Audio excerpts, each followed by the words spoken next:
সুধী দর্শক মণ্ডলী, আসসালামু আলাইকুম। দেশ এবং দেশের বাইরে থেকে যারা আমার এই ভিডিওটি দেখছেন তাদেরকে কৃষিকথা চ্যানেল থেকে জানাই আন্তরিক শুভেচ্ছা অভিনন্দন। আজ আমরা এসেছি পাবনা জেলার সুজনগর উপজেলার আমিনপুর থানার দড়িমালঞ্চি গ্রামে। এখানে একটি হাঁসের বাচ্চার খামার আছে। এই হাঁসের বাচ্চার খামারের কীভাবে লালন পালন করে এবং হাঁসের বাচ্চার কীভাবে খাবার পরিবেশন করে ও একদিনের বাচ্চা থেকে আজ পর্যন্ত যত বড় হয়েছে বাচ্চাগুলো কীভাবে পরিচর্যা করছে সেই বিষয়ে আমরা সরাসরি খামারের সাথে কথা বলবো। আসুন আমরা খামারের মুখ থেকে তার কাছে সরাসরি জেনে নেই যে তিনি কীভাবে হাঁসের খামারের বাচ্চা লালন পালন করেন এবং এ বিষয়ে তিনি কোথা থেকে এবং কী পরিমাণে সাহায্য সহযোগিতা পাইছে পুরোপুরি তার মুখ থেকে জেনে নেই।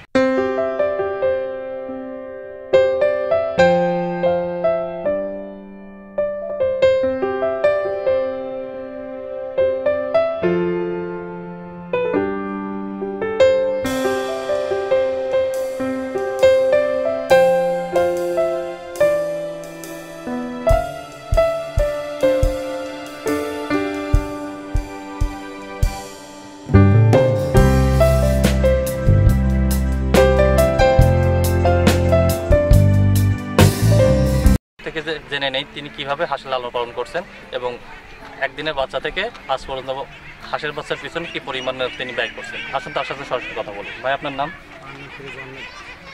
আচ্ছা, আপনার বাড়ি কোথায়? দড়িমালঞ্চি। আপনি আপনার খামারেতে মোট এখন বর্তমানে কতগুলো হাঁসের বাচ্চা আছে? 1000 বাচ্চা আছে। আপনি বাচ্চাগুলো কোথা থেকে সংগ্রহ করছেন? উল্লাপাড়া ভোটগাছি থেকে। এবং সেই একদিনের বাচ্চা নিয়ে আসে। এখন বাচ্চার বয়স কত? এখন বাচ্চার বয়স হলো 40 দিন। আপনি 40 দিন প্রথম দিন থেকে বাচ্চার এক সপ্তাহ পর্যন্ত কি কি ধরনের খাবার দিচ্ছেন?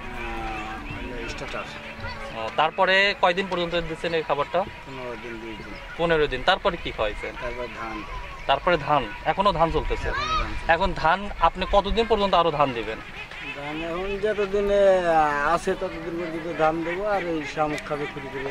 ও, আপনার বাচ্চা কি এই ক্যানালে থাকবে না বিলে নিয়ে যাবেন এর পরবর্তীতে? এরপরে ধান কাটলে মানে মাঠে নিয়ে যাবেন।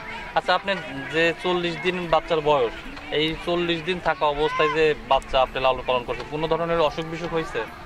হালকা কিছু হয়েছে অসুখ বিসুখ। তাতে কি ধরনের অসুখ বিসুখ হয়েছে? একটু ঠান্ডা লাগছিল। ঠান্ডা লাগলে আপনি কি ধরনের ওষুধ দেন?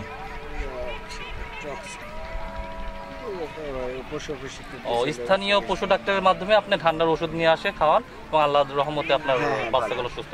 আচ্ছা, 40 দিন বয়সে বাচ্চাতে কোনো বাচ্চা ইনজুরি কিংবা মারা গেছে এরকম কোনো আপনার খামারেতে সমস্যা হয়েছে? মোটামুটি 15-20টা বাচ্চা মারা গেছে। এখন আপনি তো রাত্রে এই জায়গাতেই বাচ্চাগুলো নদীর ভিতরেই রাখে দেন? বাসায় নিয়ে যান। সন্ধ্যার পরে আপনার এই 1000 হাঁসের বাচ্চার পিছনে মোট কতজন লোক আছে? আপনারা 3 বাপ বেটা। 1000 হাঁসের বাচ্চা যে আপনি কিনলেন, কি পরিমাণ টাকা আপনার প্রথমে অবস্থায় বাচ্চা কিনতে খরচ হয়েছে? বাচ্চা কিনতে মোটামুটি 30,000 টাকা বাচ্চা কিনছি, আর ফিটনেস দিয়ে মোটামুটি পর্যন্ত ধান দিয়ে 80,000 টাকা খরচ হয়েছে। এই বাচ্চাগুলো আরো কতদিন পরে ডিম উৎপাদন করবে? বাচ্চা থেকে ডিম পাওয়া যাবে আর কি? মোটামুটি ধরেন যে 3.5 মাস।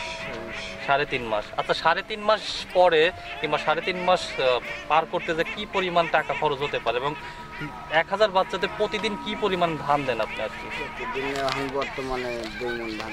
প্রতিদিন 2 মণ ধান। ধানের পাশাপাশি আর কোনো দানাদার খাদ্য দেন না? আচ্ছা, 2 মণ যে ধান দেন, তাহলে আপনি দেখা যাচ্ছে আরো 3 মাস গেলে প্রতি মাসে আপনি প্রায় 60 মণ ধান দেন আর কি। 3 মাসে আমরা ধরতেছি আপনার হচ্ছে কয় মণ ধান যাইতে পারে 3 মাসে? ধরেন আমি 2 মণ ধরছি গড়ে প্রতিদিন 60 মণ হলে 3 মাসে হচ্ছে আপনার 180 মণ। 180 মণ ধানের দাম আপনার, তাতে ডিম উৎপাদন যাইতে অবস্থায় নিয়ে যাইতে 180 মণ ধান এবং এই 1 মাসে প্রায় 60 মণ ধান। তাহলে মোট হচ্ছে আপনার যে ধানগুলো খরচ, এই ধান বাবদ খাদ্য বাবদে আপনার ডিম পাড়া অবস্থা নিয়ে যাওয়া পর্যন্ত কত টাকা খরচ হতে পারে? 1,02,000 টাকা। আচ্ছা, এর আগে কি আপনি হাঁসের খামারের সাথে সম্পৃক্ত ছিলেন? না। আচ্ছা, আপনি কি কোথাও দেখে কিংবা কিভাবে অনুপ্রাণিত হইলেন যে এই হাঁসের খামার করতে? কিছু অভিজ্ঞতা আছে, এই অভিজ্ঞতার উপরে নির্ভর করে।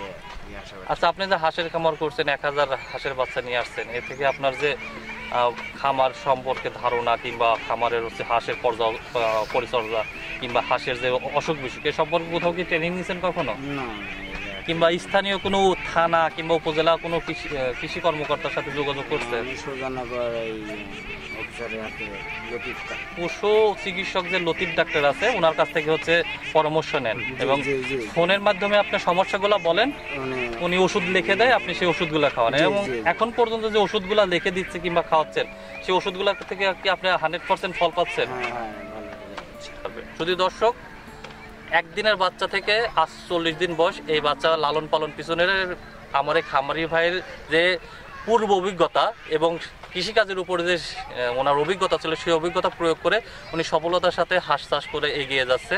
আমরা আশা করি ওনার হাঁসটা যখন পূর্ণ বয়স্ক হবে এবং ডিম দিবে তখন উনি লাভের মুখ দেখবে। সকলকে শুভেচ্ছা অভিনন্দন জানিয়ে আজ এখানে শেষ করছি। অবশ্যই আপনারা আমার চ্যানেলটিকে দেখবেন এবং আমার চ্যানেলটিকে অবশ্যই সাবস্ক্রাইব করবেন। ধন্যবাদ সকলকে। আসসালামু আলাইকুম। একটু